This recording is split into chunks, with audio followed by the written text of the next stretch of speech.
Evo, ja bi počeo sa temom što se Biden povukao iz izborne trke, što je bilo predvidljivo, ali mnogi su mislili neće, jer u suštini on je do poslednjeg momenta to odlagao i onda je navodno dobio COVID.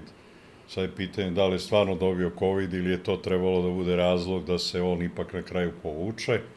To ostaje diskutabilno i sad naravno lansirana je Kamala Harris, ali je meni jako zanimljivo da Kamalu Harris nije podržao Barack Obama, bivši predsednik.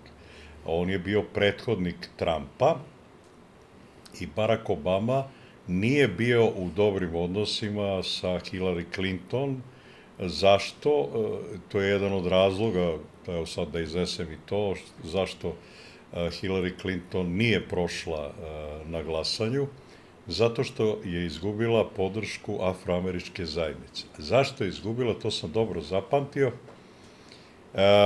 Bernie Sanders je bio njen glavni konkurent i u nekoj državi, valjda američkog zapada, ne znam da je bilo, bio onaj primaries, ja sam to pratio, to su ti stranački predizbori koji služe da se odaberu delegati za završnu konvenciju na kojoj se određuje zvanično kandidat stranke. I sad, pošto sam ja u Srbiji stekao jedno poprično iskustvo, da sam 8 izbornih ciklusa bio savjetnik RIK-a i onda sam znao dosta o glasanju, predviđanju rezultata. Ima jedno pravilo, kad se krene redom brojanje, kad se dođe do 10%, znači ne ono po izboru, nego se redom broji, kad se dođe do 10%, onda ako se ustanovi neki trend sa nekom malo primetnijom razlikom, nema više potrebe da se broji, ta će razlika ostati do kraja. I Bernie Sanders je vodio do 10%, odjednom na 11% menja se u korist Hillary Clinton.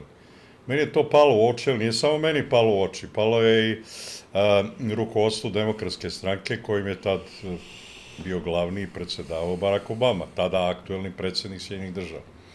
Pošto je on bio u prijateljskim odnosima sa Bernie Sandersom, on je zvao, da kažem, taj izborni štab demokrata u toj državi, stvarno sam zaboravio koja je, ali nije bitno, nije neka ni velika ni mala.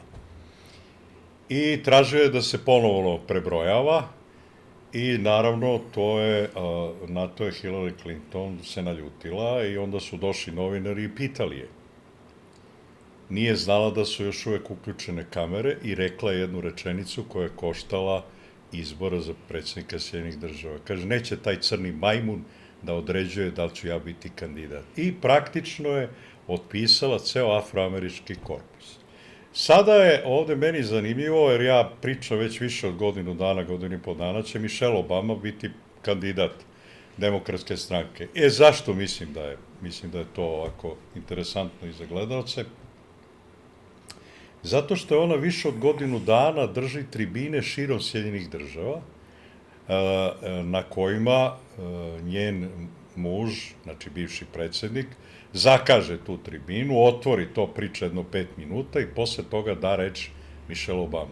Tako da Michelle Obama je sad postala poznata širom Sjedinjenih država jer se zna da niko ko je kandidat za predsednika Sjedinjenih država ne može da ide, bez obzira da li je poznat i jako u Kaliforniji, kao što je Kamala Harrisova aktuelna potpredsednica i bit će, kako ona tvrdi, ti koji je podržavaju. Drugi razlog je što je William Bill Clinton podržao Kamalu Harris, a Barack Obama nije se izjašnjavao. I ja vidim da će na kraju to presuditi, jer ovi delegati koji su glasali, koji su dobili mesto delegata na završnoj konvenciji u avgustu, koja će biti Demokratske stranke, da budu za Bajdena. Međutim, pošto se Bajden povukao, oni po tim pravilima koje vladaju u Sjedinjenih država, oni su sad slobodnjaci koji mogu da se izjasne